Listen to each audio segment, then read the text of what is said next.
Breaking news చూస్తున్నారు. MLC కవిత వ్యాఖ్యలపై BRS లో ఇప్పుడు తీవ్రమైన చర్చ జరుగుతోంది. ఎర్రవెల్లి ఫామ్ హౌస్ లో కేసీఆర్ తో మాజీ మంత్రి జగదీష్ రెడ్డి భేటీ అవడం ప్రాధాన్యత సంతరించుకుంది. కవిత కామెంట్స్ నేపథ్యంలో భేటీకి ప్రాధాన్యత చేకూరింది. ఇప్పటికే కేసీఆర్ తో మాజీ మంత్రి కేటీఆర్ కూడా భేటీ అయ్యారు. కొద్దిసేపటి క్రితమే ఎర్రవెల్లి ఫామ్ హౌస్ నుంచి బయలుదేరారు మాజీ మంత్రి కేటీఆర్. కవితపై మాజీ ముఖ్యమంత్రి కేసీఆర్ ఎలాంటి నిర్ణయం తీసుకుంటారనే దానిపై ఇప్పుడు సర్వత్రా ఉత్కంఠ నెలకొంది. మరి ముఖ్యంగా గత కొద్ది రోజులుగా కవిత చేస్తున్న వ్యాఖ్యలు కావచ్చు, కవిత మాట్లాడుతున్న ఆ మాటలు కావచ్చు, పార్టీకి సంబంధించి ఎలా ముందుకు తీసుకెళ్లాలనే అంశానికి సంబంధించి ఇప్పటికే చర్చ జోరందుకుంటోంది. కవిత కామెంట్స్ కి సంబంధించి మరి ముఖ్యంగా ఎమ్మెల్సీ కవిత వ్యాఖ్యలపై బీఆర్ఎస్ ఇప్పుడు తీవ్రమైన చర్చ జరుగుతోంది. కొద్దిసేపటి క్రితం ఆమె చేసిన వ్యాఖ్యలు కావచ్చు, అంతకన్నా ముందు గత కొద్ది రోజులుగా ఆమె చేస్తున్న వ్యాఖ్యలు కావచ్చు, వీటి మీద ఇప్పుడు ఎటువంటి నిర్ణయం తీసుకోబోతోంది, మరి ముఖ్యంగా పార్టీకి సంబంధించి పార్టీ మరింత స్ట్రాంగ్గా ముందుకు వెళ్ళాలి అనే అంశానికి సంబంధించి ఆమె ఎప్పటికప్పుడు మాట్లాడుతున్న సందర్భం.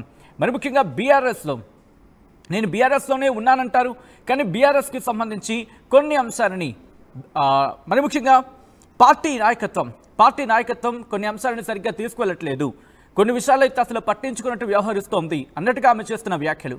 సో ఈ నేపథ్యంలో ఇప్పుడు ఎటువంటి డిస్కషన్ జరుగుతోంది, మరి ముఖ్యంగా ఎటువంటి నిర్ణయం తీసుకునే అవకాశం ఉంది?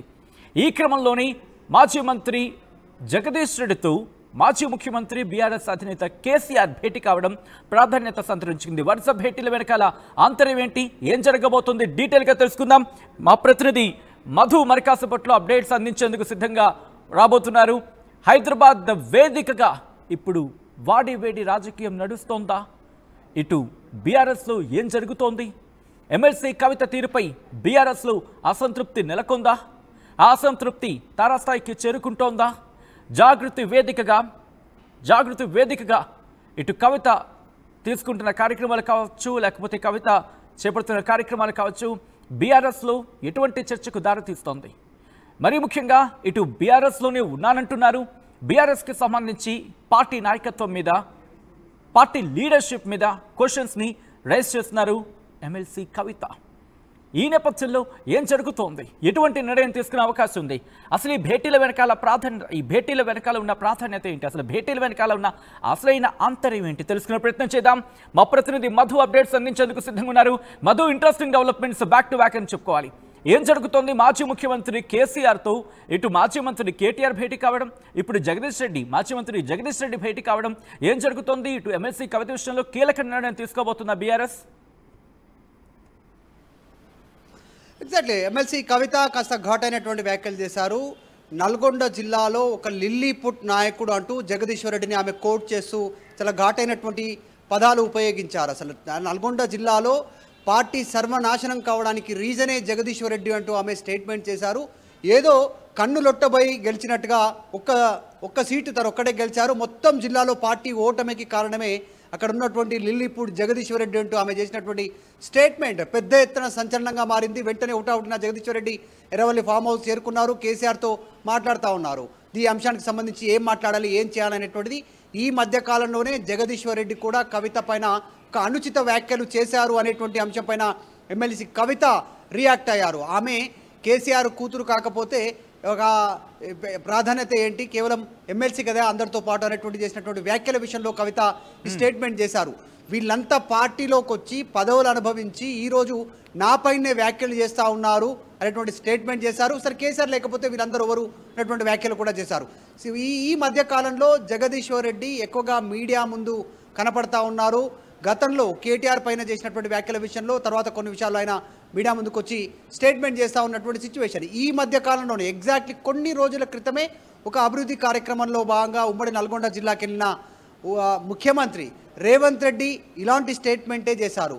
3 ఫీట్లు అంటూ జగదీశ్వర్ రెడ్డిని స్టేట్మెంట్ చేశారు. 3 ఫీట్ల నాయకుడు నన్ను ఆపుతానంటున్నాడు, ఎగిరెగిరి పడుతున్నాడు, 6 ఫీట్లు ఎగురుతున్నాడు, నన్ను అడ్డుకుంటానంటూ, నా పర్యటన అడ్డుకుంటానంటూ ముఖ్యమంత్రి స్టేట్మెంట్ చేస్తే, సరే అక్కడ కాంగ్రెస్ బీఆర్ఎస్ ఇరుపక్షాలు ఒకరిపైన ఒకరు విమర్శలు చేసుకున్నారు అనుకోవడానికి కొంతవరకు స్కోప్ ఉంటుంది. కానీ ఇక్కడ డైరెక్ట్గా పార్టీ సుప్రీం కేసీఆర్ తనయ కవితనే ఈరోజు లిల్లీపుట్ అంటూ జగదీశ్వర్ రెడ్డి పైన స్టేట్మెంట్ చేయడం పైన పెద్ద ఎత్తున చర్చ కొనసాగుతుంది. దీంట్లో 2 అభిప్రాయాలు వ్యక్తమవుతున్నాయి బీఆర్ఎస్ పార్టీలో. ఉమ్మడి నల్గొండ జిల్లాల నుంచి చాలామంది నాయకులు బీఆర్ఎస్ పార్టీ నాయకులు ఉన్నారు, కేసీఆర్కు సన్నిహితంగా ఉన్న వాళ్ళు, తెలంగాణ ఉద్యమం నుంచి కంటిన్యూ అవుతున్న వాళ్ళు.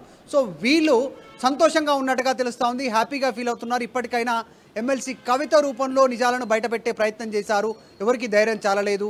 సో ఈరోజు పార్టీలో జరుగుతున్నటువంటి తీరుపైన ఉమ్మడి నల్గొండ జిల్లాలో పార్టీ పూర్తి స్థాయిలో తుడుచుకుపోయే పరిస్థితి వచ్చింది ఈరోజు. దానికి కారణం జగదీశ్వర్ రెడ్డి అనేటువంటి మాటను ఆమె చెప్పే ప్రయత్నం చేశారు అనేటువంటి వాళ్ళు ఆనందపడతా ఉంటే, ప్రస్తుతం ఎమ్మెల్సీ కవిత చేసిన స్టేట్మెంట్ తో పార్టీకి నష్టం చేకూరే అవకాశం ఉంది. అందులో భాగంగానే ఈ రోజు భేటీ వెనుక కారణం ఇదే అవకాశం ఉందా? జగదీష్ రెడ్డి వ్యవహారానికి సంబంధించి అక్కడ చర్చ జరుగుతుంది, లేకపోతే జగదీష్ రెడ్డి వెళ్ళి కంప్లైంట్ ఇచ్చిన సందర్భం ఉందా? మీరు కవిత మీద కనుక యాక్షన్ తీసుకోకపోతే అది కాస్త ఇంపాక్ట్ చూపించే అవకాశం ఉందనే కోణంలో ఆయన భేటీ అయ్యారా? ఏం జరిగే అవకాశం కనిపిస్తోంది? ఈ 2 రోజులు ఏమైనా కీలకమైన డెవలప్మెంట్ చోటు చేసిన అవకాశం ఉందనుకోవాలా మధు ఇక్కడ? ఖచ్చితంగా ఎగ్జాక్ట్లీ. ఎందుకంటే జరుగుతున్న పరిణామాలు చూస్తూ ఉంటే అట్లాగా కనిపిస్తూ ఉంది. ఈ మధ్య కాలంలో చాలా పొలిటికల్ డెవలప్మెంట్స్ చాలా ఎక్కువైనటువంటి సిచ్యువేషన్ అన్ని పార్టీల రూపంలో. ఆల్రెడీ ఎమ్మెల్సీ కవిత 4వ తారీఖు నుంచి దీక్షకు పూనుకుంటుంటే కాంగ్రెస్ ఢిల్లీలో దీక్ష చేస్తూ ఉంది, ఇక్కడ పాదయాత్ర కంప్లీట్ అవుతా ఉంది, రేపు తర్వాత కేటీఆర్ ఢిల్లీ వెళ్తూ ఉన్నారు. సో ఈ డేట్స్ అన్ని చాలా బిజీగా ఉన్న నేపథ్యంలో ముఖ్యంగా స్థానిక సంస్థల ఎన్నికలు ఉన్నాయి, కాళేశ్వరం కమిషన్కి సంబంధించినటువంటి రిపోర్ట్ అందింది, 4వ తారీఖు రోజు రేపే క్యాబినెట్ సమావేశం ఉంది. చాలా కీలకంగా ఉన్నటువంటి నేపథ్యంలో ఇప్పటికే హరీష్ రావుతో కేటీఆర్తో వరుస భేటీలు అవుతా ఉన్నారు మాజీ ముఖ్యమంత్రి కేసీఆర్. ఈ నేపథ్యంలో కవిత చేసిన స్టేట్మెంట్తో ఏం మాట్లాడాలి, ఏ స్టెప్ తీసుకోవాలనేటువంటి అంశంలో భాగంగా కేసీఆర్తో ఆయన భేటీ అయి వివరాలు తెలుసుకోవడానికి కేసీఆర్తో భేటీ కావడానికి ఫామ్ హౌస్కు వెళ్లారు జగదీశ్వర్ రెడ్డి అనేటువంటి చర్చ కొనసాగుతూ ఉంది. కానీ జగదీశ్వర్ రెడ్డిని లిల్లీపుట్ అనేటువంటి కవిత చేసినటువంటి కామెంట్ పైన పెద్ద ఎత్తున పార్టీలో చర్చ కొనసాగుతూ ఉంది. మరి జగదీశ్వర్ రెడ్డికి మద్దతుగా ఎవరు మాట్లాడేటువంటి అవకాశం ఉంది అనేటువంటిది చర్చ కూడా కొనసాగుతూ ఉంది. ఎందుకంటే కేసీఆర్ తనే డైరెక్ట్గా కవిత చేసినటువంటి స్టేట్మెంట్, ఆమె పైన ఎవరు మాట్లాడేటువంటి సాహసం చేయకపోవచ్చు. ఇంకొకటి, కవిత రెగ్యులర్గా కేసీఆర్తో టచ్లోనే ఉన్నారు అనేటువంటి ఒక వార్త కూడా వినిపిస్తూ ఉంది. ఈ నేపథ్యంలో ఎమ్మెల్సీ కవిత పైన జగదీశ్వర్ రెడ్డి ఎందుకు ఆ రకంగా కామెంట్స్ చేశారు, అందులో భాగంగానే ఆమె రియాక్ట్ అయ్యారు అనేటువంటి చర్చ ప్రస్తుతం పార్టీలో కొనసాగుతూ ఉంది. సో కేసీఆర్ జగదీశ్వర్ రెడ్డికి ఏం చెప్పనున్నారు, సైలెంట్గా ఉండమంటారా లేకుంటే రియాక్ట్ అవ్వమంటారా అనేటువంటి కొద్దిసేపట్లో తెలిపనుంది. రైట్, అంటే ఇప్పుడు జగదీష్ రెడ్డి వర్గం ఏమంటోంది? మరి ముఖ్యంగా ఇప్పుడు కౌంటర్ ఇచ్చేందుకు సిద్ధం కాబోతోందా, లేకపోతే లేదు కాస్త సంయమనం పాటిద్దాం, మరి ముఖ్యంగా కేసీఆర్ డైరెక్షన్స్ వచ్చిన తర్వాత మాత్రమే దీనికి సంబంధించి కౌంటర్ ఇద్దాం, ఎందుకంటే పార్టీకి నష్టం జరిగే అవకాశం ఉంటుంది, లేదు ఇండివిజువల్గా కాస్త డ్యామేజ్ జరిగే అవకాశం ఉంటుంది, కాబట్టి ఆయన వర్గం ఏముంటోంది?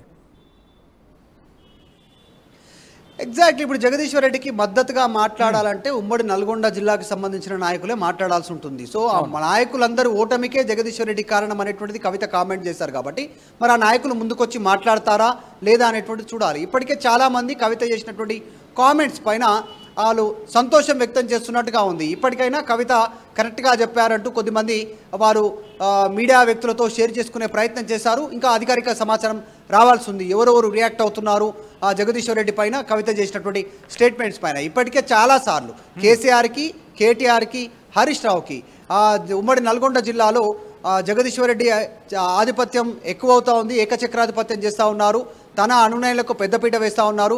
మొదటి నుంచి కేసీఆర్, కేటీఆర్, హరీష్ వర్గంగా ఉన్నటువంటి కొద్దిమందిని అనగదొక్కుతున్నారు అనేటువంటి చర్చ ఉంది. సో దాంట్లో భాగంగా అన్ని వర్గాలకు సంబంధించి కాబట్టి వాళ్ళంతా మరి గతంలోనే కంప్లైంట్ చేస్తారనేటువంటి వాదన వినిపిస్తూ ఉంది పార్టీలో. ప్రస్తుతం జగదీశ్వర్ రెడ్డికి కేసీఆర్ మద్దతు తెలుపుతారా లేదంటే సైలెంట్గా ఉండమని చెప్తారా అనేటువంటిది ఇప్పుడు ఒక బిగ్ క్వశ్చన్ ప్రస్తుతం. సో ఆయనతో కేసీఆర్తో భేటీ తర్వాత జగదీశ్వర్ రెడ్డి మీడియా సమావేశం నిర్వహిస్తారా, రియాక్ట్ అవుతారా లేదంటే సైలెంట్గా ఉండిపోతారా అనేటువంటిది చర్చ అయితే కొనసాగుతూ ఉంది. మరి జగదీశ్వర్ రెడ్డికి ఆయన వర్గం అంటే గాదరి కిషోర్ కానీ ఇంకా కొద్దిమంది మాజీ ఎమ్మెల్యేలు ఎవరైనా రెస్పాండ్ అవుతారా చూడాలి. ఇప్పటివరకు అయితే ఎవరు రియాక్ట్ కాలేదు, ఆయనకు వ్యతిరేకంగా వర్గం మాత్రం రియాక్ట్ అవుతున్నట్టుగా తెలుస్తోంది. రైట్ మధు, ఇంట్రెస్టింగ్ డెవలప్మెంట్ కింద చెప్పుకోవాలి, ఎందుకంటే ఎమ్మెల్సీ కవిత వ్యాఖ్యలపై ప్రస్తుతం బీఆర్ఎస్ లో తీవ్రమైన చర్చ జరుగుతోంది. ఎర్రవెల్లి ఫామ్ హౌస్ లో కేసీఆర్ తో మాజీ మంత్రి జగదీష్ రెడ్డి భేటీ ఇప్పుడు ప్రాధాన్యత సంతరించుకుంది. కవిత కామెంట్స్ నేపథ్యంలో భేటీకి ఇప్పుడు ప్రాధాన్యత నెలకొంది. ఇప్పటికీ మాజీ ముఖ్యమంత్రి కేసీఆర్ తో మాజీ మంత్రి కేటీఆర్ భేటీ కావడం ఇటు చర్చకు దారితీస్తే ఇప్పుడు మాజీ మంత్రి జగదీష్ రెడ్డి కూడా భేటీ కావడం మరింత ప్రాధాన్యతను సంతరించుకుంది. కొద్దిసేపటి క్రితమే ఎర్రవల్లి ఫామ్ హౌస్ నుంచి బయలుదేరారు మాజీ మంత్రి కేటీఆర్. కవితపై కేసీఆర్ ఎలాంటి నిర్ణయం తీసుకుంటారనే దానిపై ఇప్పుడు సర్వత్రా ఉత్కంఠ నెలకొంది. ఈ నేపథ్యంలో మీకేమనిపిస్తోంది? కవిత చేసిన వ్యాఖ్యల నేపథ్యంలో బీఆర్ఎస్ కవిత మీద యాక్షన్ తీసుకునే అవకాశం ఉందా, లేకపోతే మరింత ఆచితూచి వ్యవహరించి మరింత టైం తీసుకొని అడుగులు వేసే అవకాశం కనిపిస్తోందా? మీకేమనిపిస్తుందని చెప్పి కామెంట్ చేసే ప్రయత్నం చేయండి. అట్ ద సేమ్ టైం ఇప్పటికే పోల్లో కూడా ఒక క్వశ్చన్ ముందుంచే ప్రయత్నం చేసింది. కవితపై సస్పెన్షన్ వేటు వేయాలా వద్దా? వేయాలి, అవసరం లేదు, రెండు అంశాన్ని ముందుంచే ప్రయత్నం చేసింది. ఇప్పుడు కొంతమంది రియాక్ట్ అవుతున్నారు, పోల్లో పార్టిసిపేట్ చేయడం జరుగుతోంది. ఇప్పటికీ కొంతమంది రియాక్ట్ అయ్యారు, సస్పెన్షన్ వేటు వేయాలి అంటూ. దాదాపుగా 60 నుంచి 70% మంది అంటూ ఉంటే మిగిలిన 20 నుంచి 30% కూడా అవసరం లేదు అంటూ కూడా చెప్పుకొస్తున్న సందర్భం. 30 నుంచి 40% మంది. సో మీకేమనిపిస్తుందని చెప్పి కమెంట్ చేసే ప్రయత్నం చేయండి, పోల్లో పార్టిసిపేట్ చేసే ప్రయత్నం చేయండి.